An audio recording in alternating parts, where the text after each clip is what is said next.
znači koji pasminski sastav je najidealniji za održivi način gospodarenja u peradarskoj proizvodnji u centru.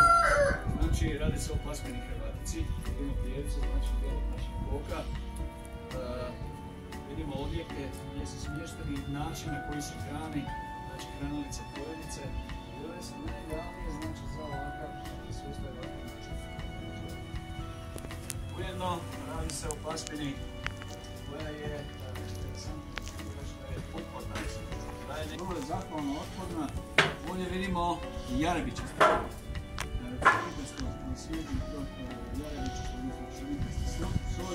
Imamo još 3 soja, imamo crni,